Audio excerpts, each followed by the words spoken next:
A Day in Hell and More to Come. Chapter 3. They are loaded with prejudices, not based upon anything in reality, but based on if something is new, I reject it immediately because it's frightening to me. What they do instead is just with the familiar. Dr. Wayne Dyer. The journey to Ponyville was an uneventful one, though arduous on Gladys's ears. Pinkie Pie kept insisting she'd throw a welcoming party for the new resident, who in turn gave the same two-letter answer. Twilight tried helping Gladys with her amnesia, though. She kept saying her home was a mystery that she couldn't remember. As Ponyville came closer into view, Gladys's nose cringed at the strong scent of confectionaries and daisies. Adjusting to this abrupt order, she blinked many times to confirm that it wasn't an illusion. Her heavy gaze slowly crawled over the pastel-colored buildings, completely contrasting the dull whites and blacks of the Aperture Research Facility. She noted how impractical the houses looked, many of them built into obnoxious shapes and structures. Before the mayor lay a wide cobblestone path that encircled what looked like a massive gingerbread house, with patrons filing through the front door. Aside from this, the streets were relatively empty on this calm Thursday afternoon. Applejack stepped into the mayor's field of vision, balancing an empty picnic basket on her back. "Well, partner, this is Ponyville. I hope it's to your liking. I've got to get back to the farm and take care of some chores." She turned and slowly trotted away from the group. After a few steps, she reared her head back and yelled, "I'll come get you in a couple of hours." Rarity, wanting to make a better connection with the newly arrived mayor, walked up beside her and said, "So, Gladys, I apologize for our cold shoulder introduction. As you know, I'm Rarity. I run the Carousel Boutique over there." She pointed at the tall building to the left, looking over the suburban area across the town. Gladys rose a brow at the Carnival ride hitched on the top. "If you ever need a dress, whether it's for a social gathering or a trip to Canterlot, then I can offer you some of the finest apparel in all of Equestria." The fashionista smiled contently. Gladys never broke her stare from the obnoxiously colored town. Wow, a real contributor to society. "Thank you." "Finally, another pony who can appreciate the world of fashion." Rarity chuckled softly, displaying a giddy smile. "You and I are going to be the best of friends." Gladys responded with a grunt. Rarity turned to face the rest of her friends. "I must go and finish an order for tomorrow. It's been lovely, girls. I'll see you all tomorrow." The ponies all waved goodbye to their departing friend as she made her way down the street. Behind the white mare, Twilight Sparkle piped up. "Well, are you ready to go?" Gladys gave her a bored stare and said, "I guess so." The librarian walked beside her new friend, waving goodbye to the other three. "We'll see you tonight, every pony. Later, Twi. Bye, girls. See you later, alligators." Twilight led Gladys through Ponyville, taking the more scenic route. Twilight chatted away about each and every location, even stopping out at many points to go into finer detail. After 10 minutes, Gladys tried tuning her out, allowing her mind to slip. She even began counting the seconds inching by as the already long walk transformed into an eternity. Gladys swore that she would rather relive the last 4 minutes before her destruction than listen to this pony's redundant drivel of pointing out every living creature that passed by. Anything but this. "And over there is Scratch's Vinyl Emporium." Twilight pointed at a neon green store with its name written in jagged lettering, reminiscent of lightning bolts. The store itself had a massive novelty vinyl record protruding from the roof, giving the illusion of the store being sliced in half. From within the record store, a heavy techno bass, accompanied by a pitched echo, vibrated through the streets. For reasons Gladys couldn't explain, she began to tap her hoof to the beat of the song. Twilight noticed this and chuckled softly. "You like wubstep?" Gladys ignored the pony's groan-inducing term for the music and just slowly nodded. "I've always had a taste for the electronic arts." The unicorn smiled, walking a few steps to the right. "And here we come to my place, the Golden Oaks Library." Gladys blinked. "That's it? We're done?" "Pretty much. Nice place, isn't it? Though I do wish Vinyl wouldn't blast her music at the crack of dawn every morning." With a disgruntled huff, Twilight looked up at the topaz orb descending behind the skyline. "Oh no! That took way longer than I expected." She hurriedly slammed the door open. I've got to write that letter to Princess Celestia." Twilight bolted into the library with GLaDOS tailing behind at a snail's pace. Her yellow orb stared in awe at the hundreds of tomes stored on the shelves making up the library's circular interior. A very faint smile creased her lips. Oh, where is that little dragon? Twilight groaned, hopping from one hoof to the other. GLaDOS deadpanned. Dragon. Yeah, Spike's my assistant. Oh, where is he? The unicorn trotted up the stairs to her bedroom. GLaDOS traveled across the spacious room, staring into the gentle flickers of the lanterns on the walls. She came across a table displaying several framed pictures of Twilight and her surprisingly young assistant. One was of a filly unicorn and her recently hatched dragon, suckling the end of his tail like a pacifier. Beside it was one of Twilight and Spike on Nightmare Night, and another was the duo, including Rainbow Dash chugging down mugs of cider. Disgusting pigs, GLaDOS thought with repugnance. Giving an adolescent alcohol. What would her parents say? Just life. Their perfect little carefree lives. Never having to worry about impending alien invasions or psychotic mute humans armed to the teeth with just a portal gun, a potato, and a core with a below average IQ. Here, everything is okay. Their all powerful sun goddess who loves and cares for every insignificant speck in this miserable land takes care of everything with just a flick of her horn. But of course, the largest threat this land has experienced was a race weak enough and dumb enough to get defeated by the stomach-churning power of love. GLaDOS couldn't explain the small fire burning in her chest right now, but whatever it was, she didn't like it. She set her jaw. This sort of reminds me of crack! You've been wrong about every single thing you've ever done, including this thing. You're not smart, you're not a scientist, you're not even a full-time employee. Where did your life go so wrong? The alabaster pony recoiled from the sudden clamorous shattering of glass. Her eyes darted around the room, trying to find evidence of what that noise was. Standing in the still silence of the library, the dialogue that followed the flash echoed in her mind loud and clear. At that moment, balled up anger was out like a light, like it was never there. Looking back at the picture, at the ponies and their frivolous ways of life, GLaDOS couldn't help but laugh at the sheer idiocy of these 7 friends.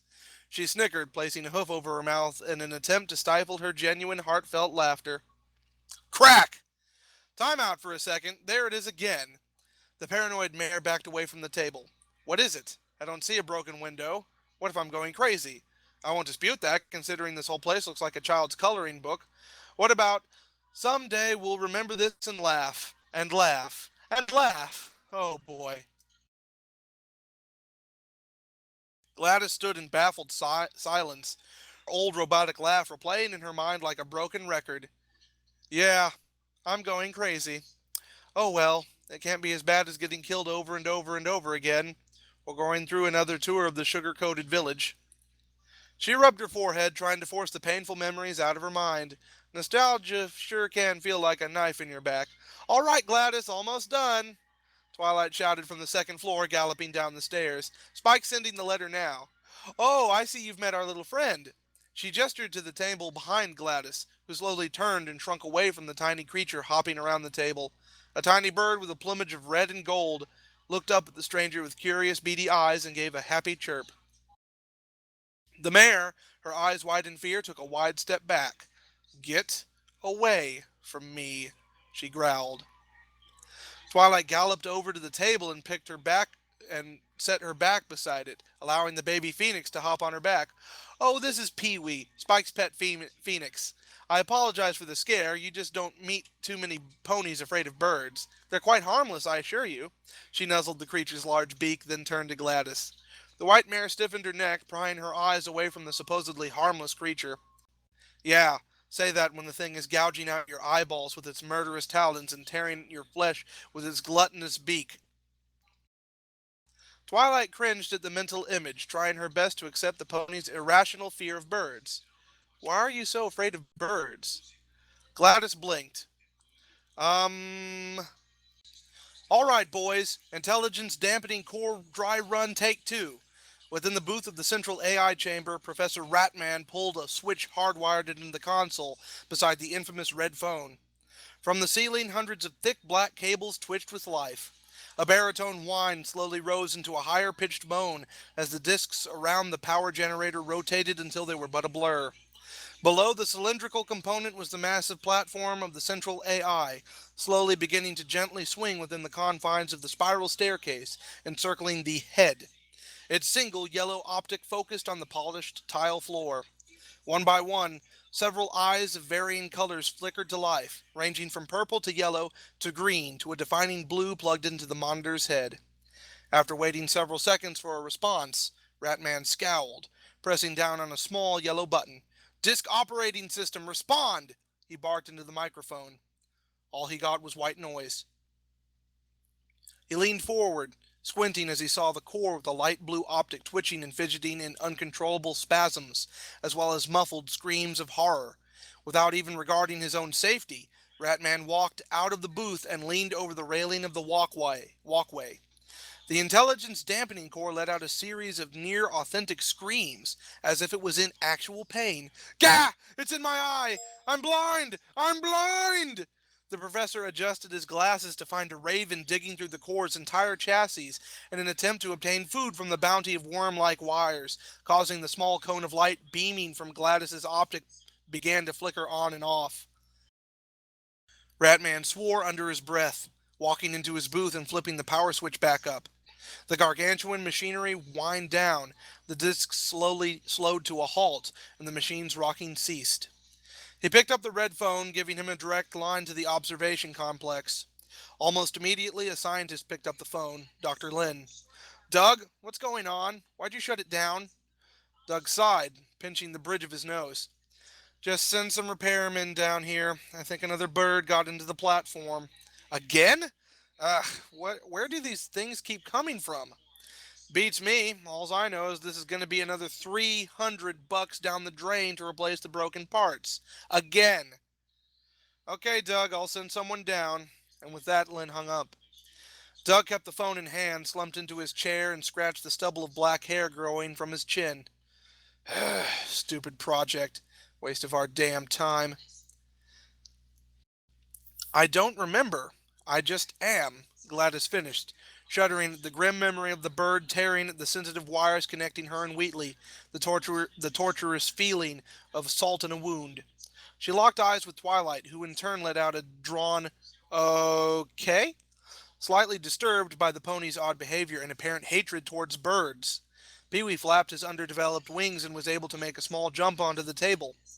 An awkward silence followed, though was quickly disturbed by the sound of claws scurrying down the stairs. "Hey, Twilight!" Spike called, whilst running towards his surrogate mother.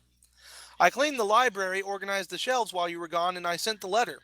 So you can tell me who—" He twiddled his thumbs, motioning his head at the deadpanned mare behind him. Twilight's face brightened up. "Oh, right! GLaDOS, this is Spike, the best assistant Questria could ask for." She gave him a little noogie, instigating a childish laugh from the young dragon. GLaDOS rolled her eyes. "Yeah, hi. Now can we see those technologies you were telling me about earlier? I'm certainly not getting any younger." "Sure thing. Spike, I'm counting on you to make dinner." "Already on it," the dragon said, running into the kitchen. Twilight faced the red door beside the table and lured it open.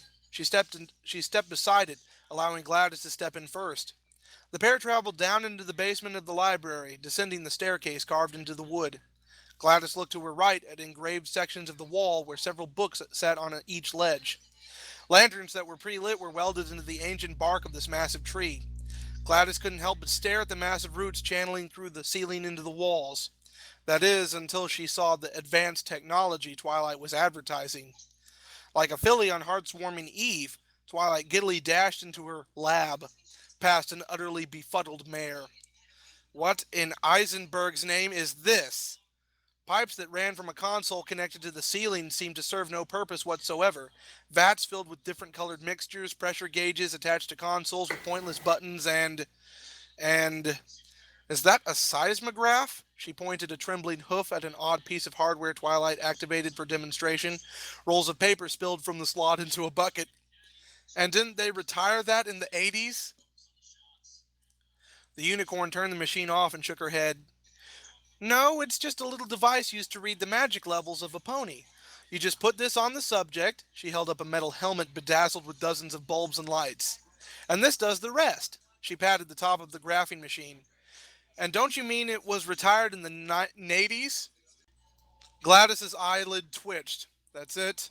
I'm done. She turned and made her way back up the staircase. A befuddled Twilight ran to the top bottom step and shouted, "Wait! Gladys, what's wrong?"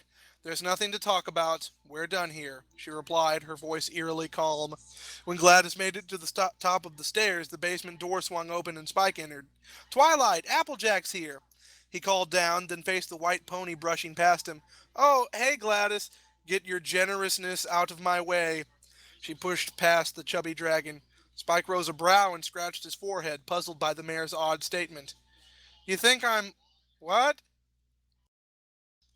Gladys ignored him and approached Applejack in the library's main archives. "Go, now, please." She didn't even wait for an answer as she brushed past the cow pony and went out the front door. Applejack was puzzled at the pony's fervent desire to leave and quickly followed her out the door. Twilight teleported out the doorway and called, I'm sorry, Gladys. I guess I'll see you tomorrow, okay?" Applejack waved back at her friend. "Don't worry, Twi. I'll take good care of her." The cow pony quickly caught up with the mare, walking at an unusually quick pace. "You okay, partner? You always running out of there like a cattle getting branded. And slow down, the night's still young." As Gladys slowed her pace, she noticed that it was indeed nightfall.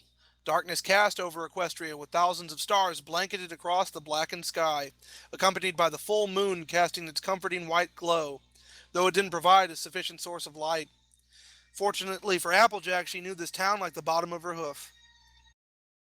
Gladys slowed to her Gladys slowed her trot to a walk, allowing Applejack to take the lead. "Let's just say my taste of science is vastly different from your friends." The blonde pony laughed. "Heh, I never understanded that sciencey stuff Twilight's always yapping about, but don't fret. I'm sure this whole mess'll be fixed tomorrow." A silence ensued as the pair traveled through the relatively empty Ponyville, smoke billowing from dozens of chimneys. Gladys silently relished the scent of charred timber as opposed to the town's daytime smell of sugar and confectionaries. Once they emerged onto the dirt path leading to Sweet Apple Acres, Applejack decided to make friendly conversation. Get to know the pony staying at her place a little better. "So, Gladys, what do you do for a living?" "We're doing small talk now," she said coldly. "Trade cards, exchange emails. Well, look elsewhere. I'm not your buddy." Applejack flustered, not expecting such a hostile response. Come on now, Sugar Cube. Is something bothering you?" For reasons she couldn't explain, the Earth Pony's hospitality was starting to rub off on Gladys, generating a not so hostile but still pretty rude response. "I hate this place, and I hate being here. I never asked for this, and I just wake up in the middle of nowhere. But apart from that, I'm doing just fine. I'm kidding, of course." At the last second, she added, "I'm kidding about kidding, by the way." Applejack was none the wiser. "Well, I can understand your antsy, but I just want to lay down some ground rules." She stepped in the pale mare's path just outside of the main entrance to the orchard. "One, I don't want you spewing this depressing stuff to my little sis. Okay? Two, every pony who lives here does their part. Now, I ain't asking for much, but this place is hard enough to take care of with four mouths to feed, and I don't like slackers. I just want you to do the dishes, take out the trash, feed the pigs. Let me get this straight," Gladys said, holding up a hoof to silence the pony. "You want me, your guest, to do farm labor, even knowing that I didn't even want to be here to begin with, so now I'm technically a slave?" Applejack stuttered, mortified at the pony's accusation, and even worse, she was right. "Oh my, I didn't think about it that... I like you," Gladys alleged with the most invisible of smiles. She walked past the befuddled earth pony and silently thought to herself, "She reminds me of myself." The farm pony shook her head and caught up with her companion. "Well, if you're up for it. Anyway, my family's a pretty well-rounded bunch. I'm sure you'll get along with them just fine." The pair approached the farmhouse, walking under the plant-covered arch adorned with a wooden silhouette of an apple.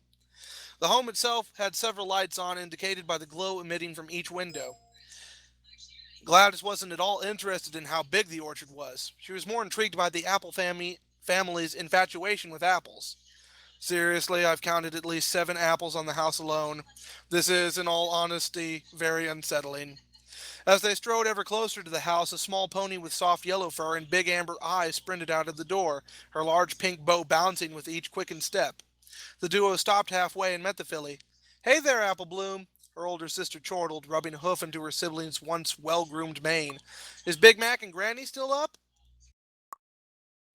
Apple Bloom ignored the question and began to bolt around GLaDOS like a hyped puppy, taking in a deep breath and blurting out a dozen questions at once. "Oh my gosh! A new member of the family! What's your name? What's your cutie mark? How'd you get it? Can you tell me how to get it? Are you from..."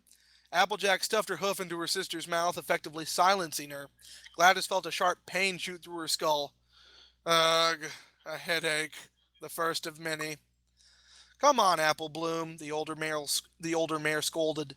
"A visitor comes to our home and your manners just go right out the window? The hay's wrong with you." The filly turned her eyes to the ground and shamefully kicked a small rock embedded in the dirt. "I'm sorry," she apologized sincerely. Her eyes rose to meet GLaDOS. "So, what's your cutie mark?" she asked more enthusiastically. The white pony rose a brow. "A cutie mark?" She craned her head and shifted her flank to the right and caught sight of a pale, jagged diaphragm of Aperture's logo. "I just assumed those were tribal markings." Apple Bloom laughed, as did Applejack. "Aw, now I know you're just pulling my leg. Come on, your talent. What are you good at?" GLaDOS blinked for a moment, mulling over the possible choices this cutie mark represented. All powerful automaton? Neurotoxin specialist? No. "Testing," she finally said. "Testin'?" Applejack echoed. "Well, that could come in real handy." She turned to her younger sister, who was uncomfortably leering at GLaDOS's cutie mark. "Hey, Apple Bloom, can you go in and tell Big Mac and Granny Smith that we're here?" "Yes, ma'am." The filly turned with an eager bounce and dashed back into the house.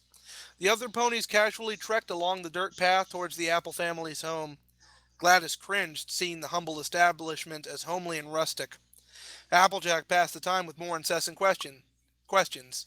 "So, GLaDOS, you got any family back home? That is, if y'all remember 'em," she added with a joking grin. GLaDOS's mind raced back to a time where she had the closest thing resembling a family.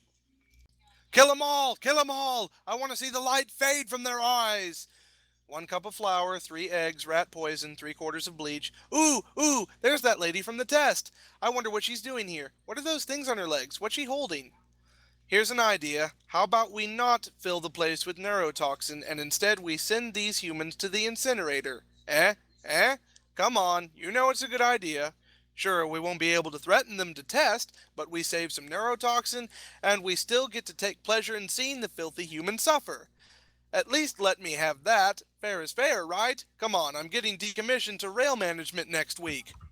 "I don't like talking about them," she said coldly. Applejack's shoulders sagged in disappointment. "Well, at least y'all remember your own family. Oh, look, we're here." GLaDOS watched the Earth Pony open the weathered storm door, allowing her friend to enter first. The mare did so without giving thanks. Inside the house was quite possibly the tackiest place GLaDOS had ever laid eyes on. Everything was related to apples in one way or another. Green and red apples patterned the wallpaper. There were several knickknacks related to the fruit in a china cabinet. On the right was a staircase with the side adorned with, you guessed it, apples. To the left was a fireplace with a few smoldering embers still in it, and on the mantel was a picture of the family: Applejack, Apple Bloom, and a hardy crimson stallion. GLaDOS could only assume was Big Mac, and a withered elderly pony who was obviously the one they referred to as Granny Smith. A lime green couch faced the fireplace, several feet away, with an even darker green blanket already set up. Applejack slammed the door shut and stepped beside the guest. "Nice place, ain't it? Y'all don't have to worry, Sugar Cube. We'll make sure you feel right at home." GLaDOS refused to admit it, but there was a certain quality this house had that she couldn't quite understand. It was welcoming, homey. Nothing at all like the strained stiffness of the atmosphere in the library or the nauseating light-headed sense of peace and tranquility in Ponyville. There was an unusually sweet scent originating from the kitchen as well. At that moment, little Apple Bloom came sprinting into the living room. She said with her voice barely containing pent-up excitement, "They're here, they're here! Big Mac, Granny, they're here!" From the room the filly came from, a tall, robust stallion calmly strolled in. Chewing on a wheat stalk, his half-closed eyes silently judged the stranger his sister had only given a hasty description of. She seemed nice enough, calm, passive, and oddly curious. She was studying the workhorse just as much as he studied her. "So you must be the one my sisters were talking about." He spoke in a gentle, baritone voice. Name's Big Macintosh. He held up a massive dirt-edged hoof. GLaDOS, the mayor replied just as softly, actually bumping her hoof to his. I must say, you're quite an interesting subject that requires further study. If Big Mac's coat wasn't already a brilliant shade of crimson, his face would be as red as a strawberry. All he could utter was a choked, "Yup." GLaDOS still marveled over the subject even after their meeting. What an interesting specimen. It seems that even equins can have overdeveloped pituitary glands. Fascinating. After a minute of waiting in awkward silence, Applejack yelled out, "Granny, are you almost here? I'm just getting past the stove now," the senior yelled from the kitchen. The blonde earth pony chuckled. Heh, maybe we should go in and meet her. The four ponies trotted into the kitchen where Granny Smith was using every ounce of energy to make one step. "Confounded modern doohickeys," she muttered, cursing her aged bones. "Granny," Applejack snapped, getting her attention. "Do what?" AJ mentioned to GLaDOS, who gazed at the elder with tired eyes. "This is GLaDOS, the one I was telling y'all about earlier." "I know, I know. You didn't think I'd forget, did you?" Applejack flustered for a second, rubbing the back of her head and tripping over her words. "Well, Yes," GLaDOS blurted out. Big Mac rose a brow and Applejack shot a glare at the overly critical pony. Granny, on the other hand, gave a wheezy laugh. "I appreciate honesty in this household, Sugar Plum. Welcome to the family. Here, I even baked you a pie." She lazily waved a hoof at the dinner table beside her, where a steaming golden apple pie sat. Granny Smith slowly marched past the siblings, making her way to the staircase in the living room. "I'm going to get the bath ready. Big Mac, it's your turn to scrub my back." Said Stallion felt a cold shiver run up his spine. GLaDOS tried her hardest to resist the baked cinnamon and apple pie treat, but her stomach furiously grumbled from not eating anything since Pinky's disastrous cake. "Come on, it's really good," Apple Bloom pressed, lightly tugging at GLaDOS's planted hoof. Granny Smith makes the best apple pies in Equestria, and that's a fact." "Now, Apple Bloom, what did I tell you about modesty?" her older sister lectured. Of her own accord, GLaDOS walked up to the pastry on the table, inhaling its sweet aroma. Then she came across a small problem. "How am I supposed to eat this?" Behind her, the family exchanged looks and then burst out laughing. "Come on, Sugar Cube," Applejack said in between abating laughs. "We don't really have table manners." Oh, the filly piped up. "Sweetie Belle has a word for that. Uncouth, uncouth," Big Mac corrected. "That's an understatement. More like barbaric." GLaDOS sulked, looking off to the right. "Anyway," the cow pony said, "if you really don't want to get messy, use a fork." In one swift motion, Applejack kicked the wall that inexplicably opened a drawer on its own. GLaDOS could care less. "I've seen enough violations of the laws of physics to fill an entire report."